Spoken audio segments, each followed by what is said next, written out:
Bakit may galit sa iyo? Kahit naman wala kang ginagawang masama sa iba.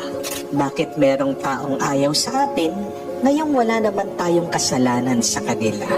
Ito po ang tandaan niyo. Kung wala kang kaaway, ibig sabihin, hindi ka pa ganon kahalaga. Kung walang natatakot sa iyo, ibig sabihin, hindi ka malakas at wala kang kapangyarihan. Amen? Kung hindi ka pinagchichismisan ng iba, ibig sabihin, hindi ka bukod tangi. Kung pinagchichismisan ka, ang ibig sabihin, gwapo ka at maganda ka kesa sa kanila.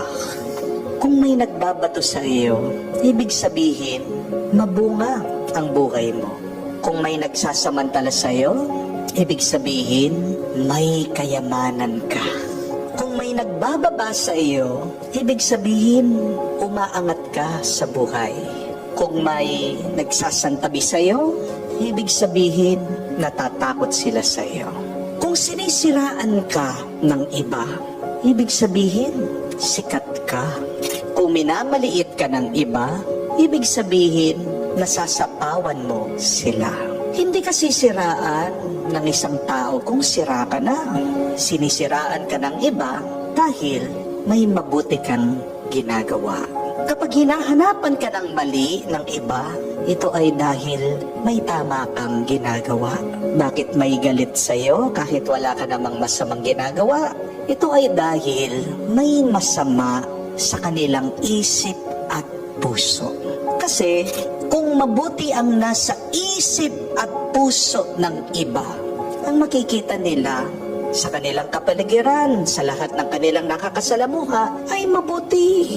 Kung mabuti lang ang laman ng ating mga isip at puso, makikita din natin ang grasya, ang milagro ng Diyos na nangyayari araw-araw sa ating buhay. Remember that, my dear friends. You can never experience the grace and the miracle of God if you have a negative mind and if you have negativities or evil in your heart. Bakit kaya ang nakikita palagi ng mga Pariseo, mga nakakatandang Hudyo sa ginagawa ni Jesus ay masama? Ngayon, siya na nga ang tumutulong, siya na nga gumagawa ng mabuti. Pero bakit palaging galit sila sa Kanya? Gusto pa nga nilang patayin ang ating Panginoon. Dahil ba lumalabag ang ating Panginoon sa batas na galing daw sa Diyos? Maaari. Pero may mas malalim pang dahilan kaysa doon. Galit sila kay Jesus dahil puno ng masama ang kanilang isip at puso. Nakikita nila na threat kasi ang Panginoon sa kanila. May pride ang mga Pariseo. Ayaw nilang nasasapawan sila. Hindi nila matanggap kasi ng isang simpleng karpentero nang galing sa isang baryo ng Nazaret ay may kapangyarihang magpagaling, ay napakagaling na magsalita at magturo sa mga tao na siya lang ang gusto nilang pinakikinggan. Natatakot ang mga Pariseo sa kanya kasi nakakagawa siya ng himala at ng milagro. Mga kapatid, napakahalaga pong suriin natin ang ating mga isip at ang ating mga puso araw-araw. Baka naman, barado na ito sa kasamaan. Baka ito ang dahilan, kaya nahihirapan din tayo na makita natin ang kabutihan at ang milagro ng Diyos sa ating buhay. And when you fail to see God's goodness, you will live miserably in this life. Remember that.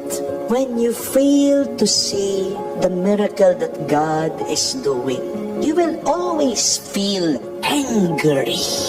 Be like Jesus. Be positive in the midst of the negative people in your life.